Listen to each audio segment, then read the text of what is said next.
volume, retire to a safe distance, and get down.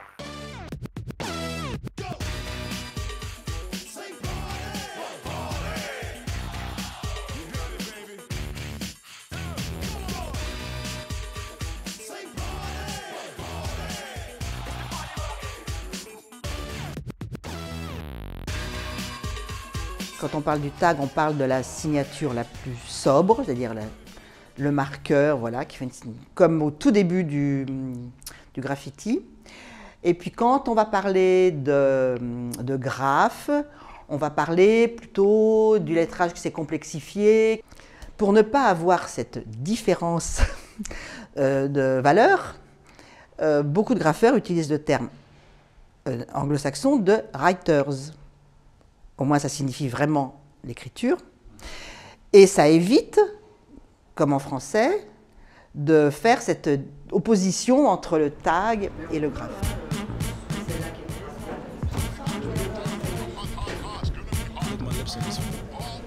Le point de départ, en fait, c'est un travail de recherche et de collecte pour le musée auquel je suis rattachée, le musée des civilisations de l'Europe et de la Méditerranée.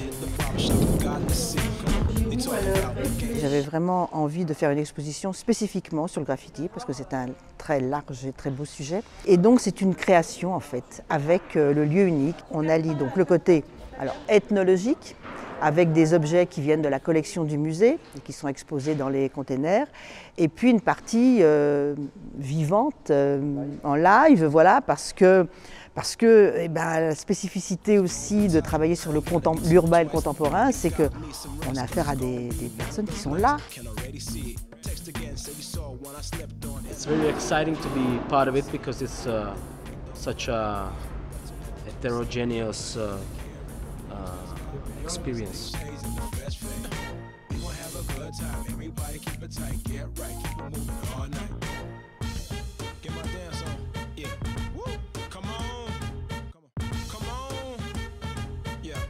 Le cadre fait vraiment penser à des vieilles usines qu'on a l'habitude aussi de peindre, donc en fait c'est pas si étrange. Après effectivement on a des moyens qu'on n'aurait pas si on allait peindre de nous-mêmes une usine.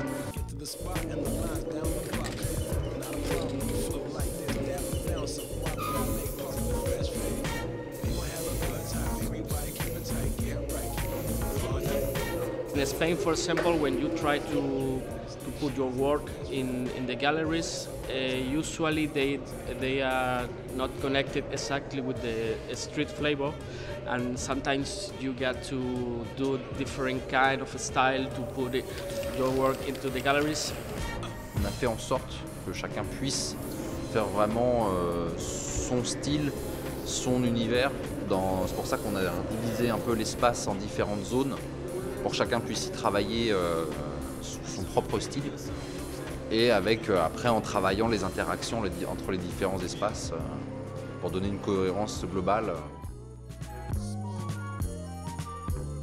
J'ai quand même centré la recherche sur les 10 premières années du graffiti en France et en Europe. C'est à la fois les débuts, donc ceux qui ont contribué à créer le mouvement, et puis aussi, quand je parle de trajectoire personnelle, c'est comment des graffeurs qui ont commencé dans la rue, qui ne pensaient pas forcément à en faire un métier, voilà, une profession, ont pu justement, au fil du temps, aller vers la toile, les œuvres d'art.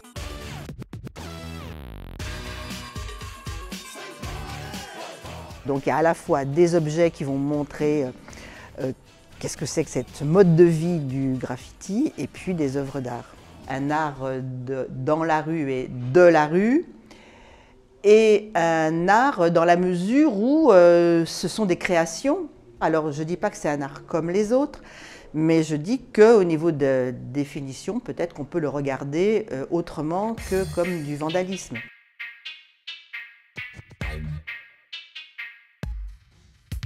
C'est une pratique de transgression, d'illégalité, pas dans toutes les facettes, mais ça fait partie du sujet, donc voilà, et ça fait partie des pièces qui sont exposées ici. Il Ici, on est dans un container qui va représenter les outils et les signatures. Voilà. Il y a un container qui va être autour du thème du train, parce que le train, c'est extrêmement important dans l'histoire du graffiti. Enfin, on se fait référence au métro de New York. C'est la circulation de la signature.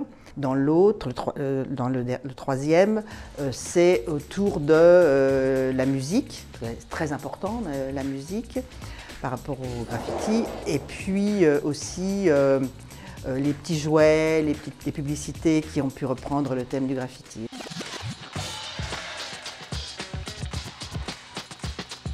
Ces bombes aérosols, elles ont été données par des graffeurs. Et justement, ce qui est intéressant, c'est de pouvoir discuter autour des objets aussi avec ceux qui les ont utilisés ou qui les donnent.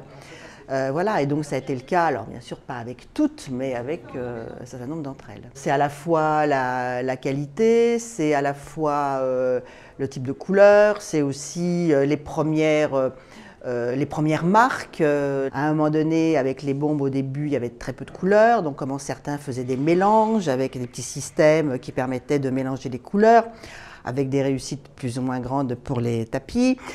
Comme disent certains, c'est ce côté magique, on ne touche pas au mur, au papier, et en même temps, on dessine, enfin il y a des choses qui se passent, donc avec cette distance, oui, voilà. Donc c'est tout ça aussi qui m'intéresse. Tirer une conclusion, non, ça c'est très difficile. C'est plutôt en termes d'intérêt de ce type de travail. C'est aussi de montrer la diversité des facettes d'un mouvement et de faire réfléchir et peut-être de faire tomber des a priori. Ce que j'essaye de montrer, c'est son évolution depuis la rue jusqu'à la galerie et de comment la société aussi s'en inspire et comment elle réprime, mais aussi comment elle valorise. Voilà, donc c'est aussi tous ces paradoxes.